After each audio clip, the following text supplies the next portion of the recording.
भारत के खिलाफ गहरी विदेशी साजिश, और उस साजिश में हमेशा साथ है कांग्रेस का हाथ।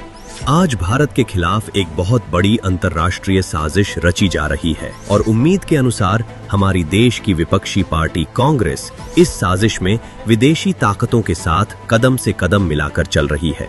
हाल ही में अमेरिका की एक संस्था USCIRF ने अपनी 2026 की रिपोर्ट में भारत के खिलाफ फिर से जहर उगला है। इस रिपोर्ट में अमेरिकी सरकार से सामाजिक संगठन RSS और भारतीय खुफिया एजेंसी रॉ पर पाबंदी लगाने की अनुशंसा की गई है। अब किसी विदेशी संस्था ने भारत की संप्रभुता पर टिप्पणी की और कांग्रेस न उछले, ये हो ही नहीं सकता। जैसे ही ये रिपोर्ट आई, कांग्रेस ने बिना सोचे समझे इसे अपने आधिकारिक हैंडल से शेयर कर दिया और बैन लगाने की मांग शुरू कर दी।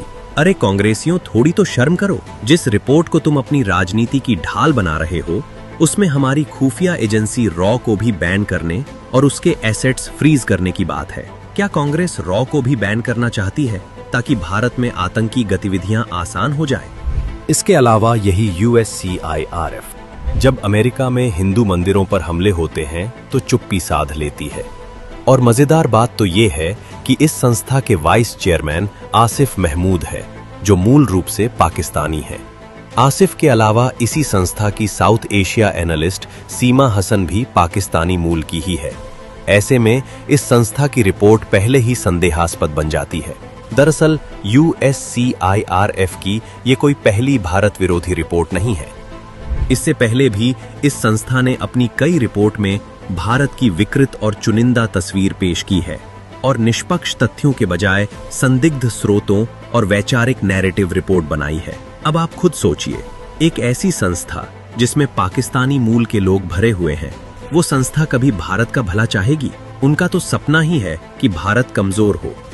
लेकिन शर्मनाक ये है कि मोदी विरोध में अंधी कांग्रेस देश को कमजोर करने के लिए हमेशा मौके की तलाश में रहती है।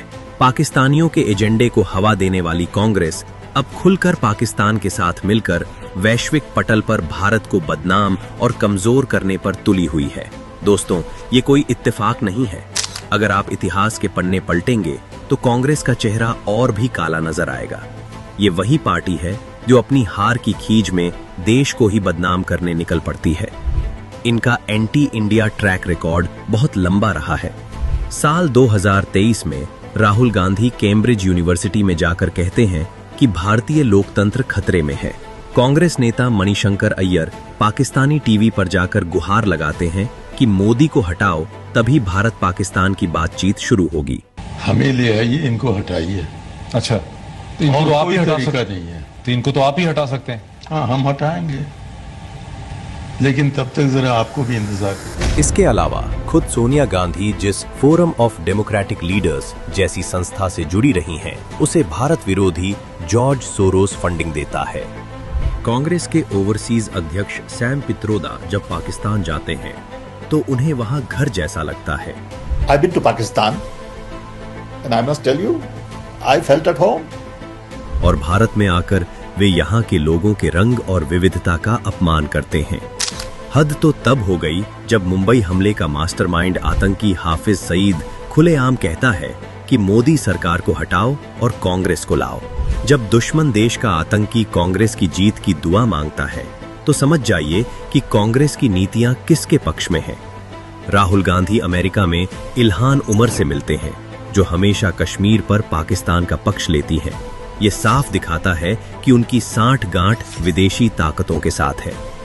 कांग्रेस सोरोस फंडेड संस्थाओं की रिपोर्टों का हवाला देकर संसद में हंगामा करती है ताकि विदेशी इशारों पर भारतीय अर्थव्यवस्था को चोट पहुंचाई जा सके। इससे एक बात तो साफ होती है कि कांग्रेस का एजेंडा बिल्कुल साफ है कि देश की संप्रभुता पर जब भी हमला हो तो उसकी रक्षा की जगह देश के साथ विश्वासघात करो।